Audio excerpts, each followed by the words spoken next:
into today's topic. Let's take it away. So today's topic is all about soundproofing and acoustic. What do I mean about soundproofing? Soundproofing has to do with reduction of noise from coming in.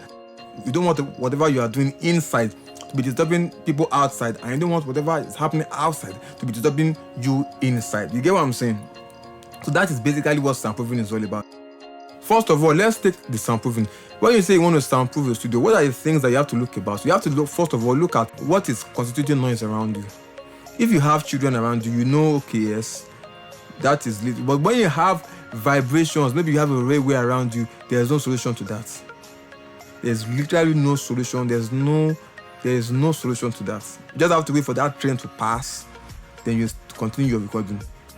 So if you have children near you, like you have your school near you, you have people passing near you, rock wool will do this, so the rock wool will work. But people go for foam. Even myself, finally my studio is made of foam. I use foam. It's based on the fact that, you know, it's hard getting rock wool. Rock wool is quite expensive. But at least for me, I properly soundproof my place with foam, with double layered foam. The density of rock wool is more than the density of a foam, because the rock wool tends to absorb more than that of the foam. You get what I'm saying? So rock wool, I'm still going to eventually go into rock wool and remove it, and we do this structure all over again. But the thing is, for now, this is what I'm running with. So it is that simple. The reason why we are doing soundproofing is to reduce noise from coming in and going out. So this is the thing. This is the ideology behind, you know, studios about soundproofing. At least if you need more, you can always contact me, and you can also chat me up on WhatsApp too. You might go to a studio and you notice that the place can really be hot, and you are wondering that why is it always hot? Now let me explain that to you. What happens when sound comes in contact with foam? What do you think happens? Whatever sound comes in contact with foam, what happens is that sound is converted into heat. You get it? Yeah, that sound is converted into heat. So that heat is what returns back to the room. You get what I'm saying? So the foam will convert it into heat. It will not reflect it, to convert it into heat. So that's why we need cooling system. You get my point now? So that's just that quick tip. Let me just drop it bang for you, just like that. So let's move to acoustics. Before I talk about acoustics, let me give you a brief illustration. Imagine you want to build a house and you just erect the structure, you erect the fence and the walls of the building, and you put the roof and the ceiling there. You know, anybody coming will be like, maybe it's a bungalow, it's a flat, they might be building it for a church, it might be an hotel, might be a motel, might be a guest house, it might be a complex, a small complex. The moment you paint it and you dissect it and you put the windows, you arrange the whole building, you start partitioning the necessary things, they can say, oh, this looks more like a domestic building. It's more defined. So that is what acoustics is about. Acoustics is not about determination of how the room you've already soundproofed will sound. Because the moment you soundproof a room, you lose high frequencies, it tends to sound funny. So you have to look for a way to walk around this to make sure that you get what you want. When you go to the sitting room, when you go to your living room, your bedroom, you go to a corridor, maybe under the staircase, your bedroom, your toilet, outside, in your car, all these places, how do you identify them? It's because of the way they sound. You see that sound here that you can use to define that this is a room, this is a toilet. So we all understand that is how that sounds. That exactly is what we want to recreate with acoustics inside the studio. We want to recreate the sound of how, the ambient sound of how that room or that building will sound after you've done your soundproofing. That is really what acoustic is all about. After you've used your soundproofing, you have to cover the wall. So you can either use gypsum board to cover it, the foam or whether the foam or the rock you've used, or you can use what we call drywall. You can use it to cover it up. Then you now do your acoustics after to get the sound you want. You get what I'm saying? So you do your acoustics after. So the acoustics now, it has to do with when you draw an image and you start painting. That painting that you're giving to that image to make it look more definite. That is what acoustic is all about. There are tools that are used to achieve all these things. There are tools we call diffusers, there are tools we call absorbers, and there's one we call bass traps.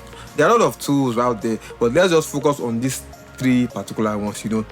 There's a hall in Ibadan that sounds the best, like I've ever heard. It is Trenchard Hall inside UI. The whole building was made, in fact, the majority of the building was made of wood.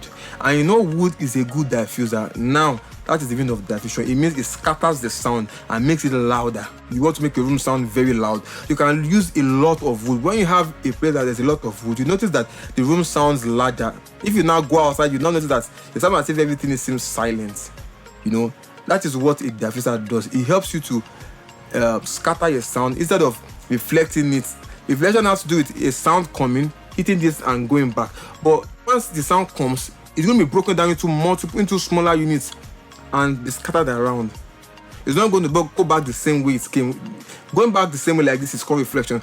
But diffusion is when it comes, you don't break it down to smaller particles and it now disperses into the air. That is what a diffuser does, basically. So Trenchard Hall is made of wood. That is why it sounds big. And when we do concert at Trenchard Hall, there was a day we did a concert at Trenchard Hall and we used 15 driver speaker, a 15 for that hall that I think it seats like 200 to 500 people. Just a single 15, a pair of a single 15 and a pair of sub. And we weren't driving so loud and I was hearing clearly, crispy at the back.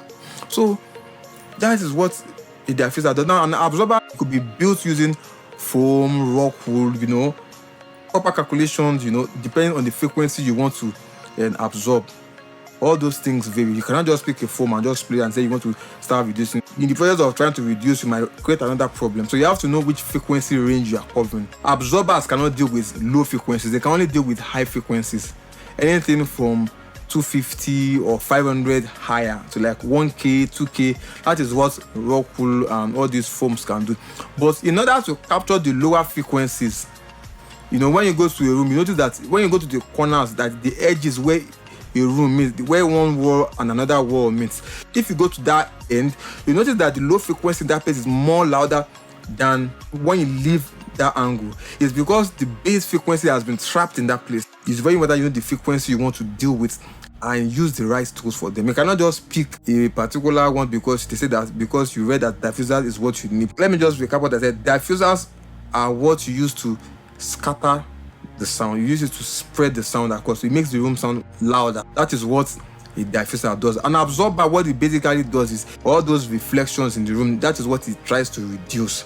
It converts it into heat. Instead of it reflecting, to convert it into heat. All those echoes that you have, all those reverberations that you have in the room is going to help you to reduce it. Now, a bass trap focuses on low frequencies. So, when you have corners where 2 walls meet, low frequency is always hiding in that place. Why if you go to those corners, you feel more of the low frequency that when you come into the open area. You put it in all those corners. So you have to be specific on the frequencies that are isolating in that area. You get a bass trap that can work for that particular frequency. If you use the wrong one, it might not work and you have wasted money. So you have to know which frequency this bass traps works for. The lower the frequency, the thicker the foam the thicker the rock wool that will be used to design it. The lower the frequency goes, the thicker the chunk of rock wool or the thicker the chunk of the design of the bass trap. So it's just as simple as that. It's just a brief surface talking, because if we start talking about acoustic is a very wide topic. It's an unending topic. So if you want more information on all this, you want to set up your studio or a commercial studio, you can contact me. I can help you draw a design on what you can use, on the possible options you can have. You talk, I'll bring it up to you. You design something wonderful within your range. You don't have to think about what you want to buy. Let us know the type of studio you want to build, and we will sort out the rest for you. So thank you so much. That is all we have for this episode on Soundproofing and Acoustics. So be on the lookout for the next one, where we'll be explaining the types of studios. We'll be breaking it down. We'll be telling you this is what the studio does, this is what the studio does. So that is going to be next. Thank you and have an awesome day. Stay blessed. Thank you.